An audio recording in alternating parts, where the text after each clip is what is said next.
This is a stem of climbing aloe that I've purposely let grow long. You can see toward the base of the stem, it's actually putting out new growth, new leaves there. If you want to keep it bushy, you keep her cut back low to the ground. If you do cut off the long stem 6 or 8 inches from the ground, you will get new growth there. It depends how you like to grow her. This is a stem that I experimented with, and I cut the tip off, and it's putting out side shoots here, a little lower down. What I usually do is keep her trimmed 2 inches from the ground, and then as you can see here, she bushes out, putting out new growth. But if you do trim the tip, you will get, this is new growth here. And I'm actually, I think, getting some new growth right here. This is another example where it was a very long trailing stem. I cut the tip off, and she's putting out new growth there. So you can have her, let her go her way and get long and lanky, or you can trim her close to the ground, or you can do something in between and trim her at different lengths.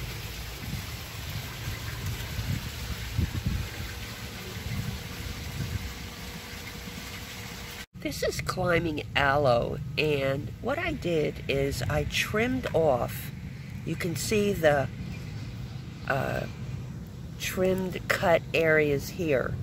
But what the plant's done is put out a new shoot here and a new shoot here. And that's how you get them bushy. Otherwise, the stems get long, and some of them go straight up, others go sideways, others go down. But if you like to produce a bushy climbing aloe, keep it trimmed. Use the cuttings to fill in either the ground or the pot. But she will, if you cut the tips off, produce a plant. You can even let a stem grow 6-8 inches, cut it 2 inches from the ground, and then stick that whole 3 or 4 inch stem in the ground to do another plant. So there's a variety of ways to cut. You can do a tip cut, or you can let the stem get 6-8 inches long and then do another cut. It's a beautiful flower. I have some photos from someone who took them in the Azores, and but it's a really fun little plant, and you can either let it get tall or leggy, or you can keep it bushy. These are 2 cuttings of the ends of the climbing aloe. About 3 inches of the stem are below ground with no leaves on it, and they're doing really well. I had quite a few cuttings, so what I did is I put 6 or 7 cuttings in a larger pot, and they're doing well. Of all the cuttings that I took, tip cuttings, 100% of them took. So this is a much fuller basket in here, as you can see, than these little ones here with 1 in a bucket.